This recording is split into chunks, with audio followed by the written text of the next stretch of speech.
So, Crypto Valley Labs. Francisco, you've been recently appointed as the CEO of the Crypto Valley Labs in Zug.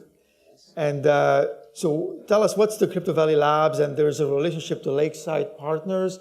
Yes. The first time I went to Zug, somebody told me, well, you got to go and meet with Lakeside Partners. They are the rainmaker there. So I did, and I got to know them. And now you're here. So tell us more about Crypto Valley Labs. Well, Crypto Valley Labs does advisory, and we also invest in some companies that we believe merit our effort and our capital. And we also develop some internal projects. One of them is Crypto Valley Labs. Before jumping in what Crypto Valley Labs is, something must be said, and it's that we just don't do things that are not underpinned by our beliefs. And when we look at everything that is happening, we understand decentralization and the blockchain as a cultural/intellectual movement, not a business. It is making money for lots of people, and it will make money and hopefully huge fortunes for everyone. But at the end of the day, ideas are more powerful than money. And we believe that education, together with decentralization, are the most powerful non-aggressive weapons against inequality in the world. So we understand it is our duty to use the resources that we can tap on to effectively, in this case, through Crypto Valley Labs, empower entrepreneurs to build a better decentralized world.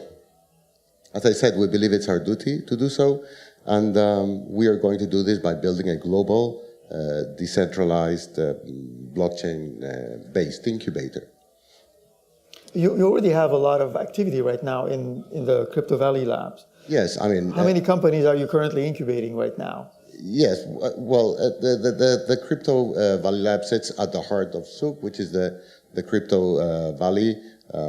We just produced the blockchain summit, of which you were a speaker there, and we had the blockchain for insurance competition where we had 100 entries from 37 countries, fantastic companies, and there were lots of very worthy products and projects. As of today, we are working with a set of companies, among them Blue Note, that we saw them here before. We have Etheris, which is doing decentralized insurance. Well, we have a couple of others which are outstanding.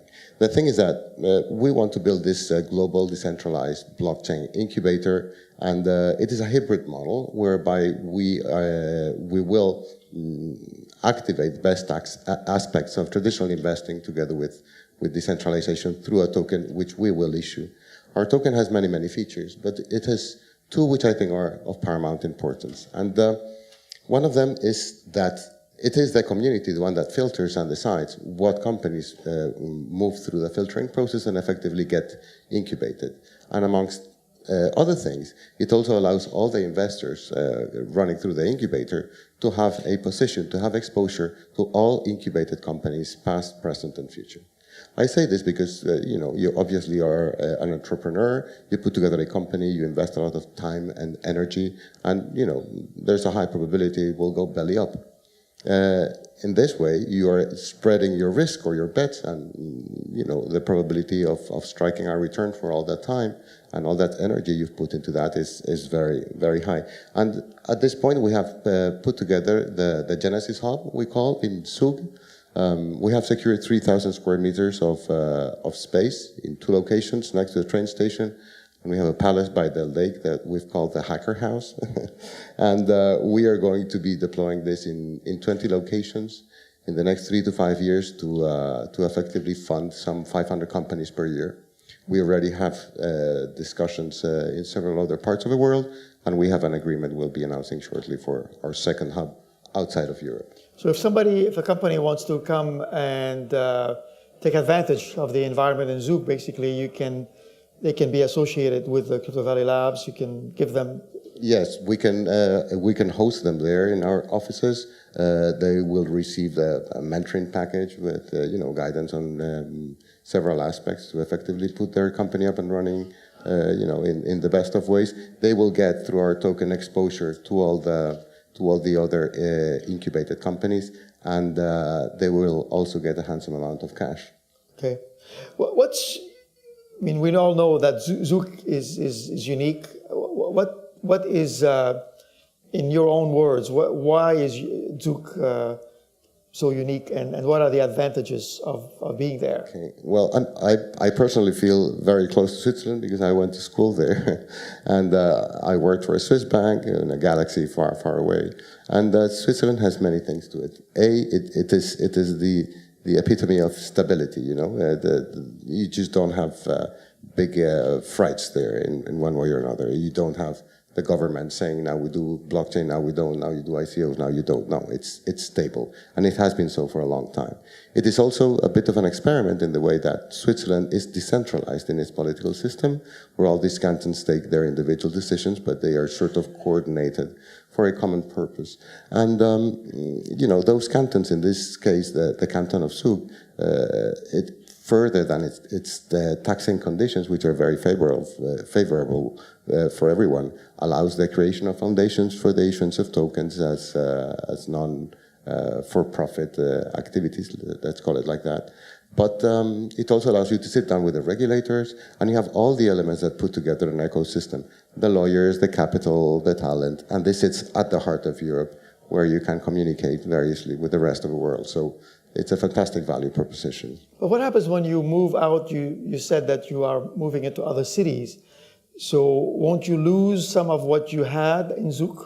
What's the rationale for expanding? Well, the way we see it is ecosystems as of today, Silicon Valley, for instance, you know, is pinned geographically speaking. And we think that's part of the legacy world. We think ecosystems in the 21st century are going to be decentralized. And they should be spread all over the world. And they are going to work in a way of coordinated communities where service providers can work with companies independently of whether if they are physically pinned down in one place or another. This is very important because today we see all these blockchain companies that have their teams all over the world. You may have a CTO in Singapore and your CMO is going to be in Tel Aviv, and you're going to have well, whomever, somewhere else, right? And that ethos to the whole thing, that way of approaching the dispersion of resources, amongst other things, because you tend to look where the talent is, to go where the talent is, instead of having to rally the talent to where you are, which is an effort, and does not provide the best condition for accessing the best talent in the world, is the way to go. So in our deployment plan, we understand we will be having a very high chance of spreading the Swissness and the wealth of the Swiss ecosystem to other parts of the world. So you'll be going to different pockets in the world that have maybe underserved talent. I mean, like, is the model going to be decentralized companies as a default?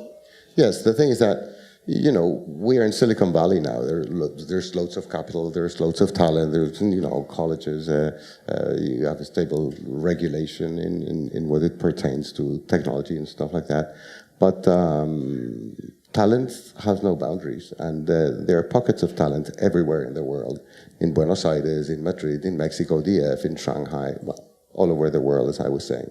And the fact that we can spread and reach out to them in the way of decentralizing the ecosystem in a physical layer, and not just the abstract blockchain or mathematical one, we think adds a lot of value, and it will allow us to sort of rally more talent than if we were just pinned in one geographical location.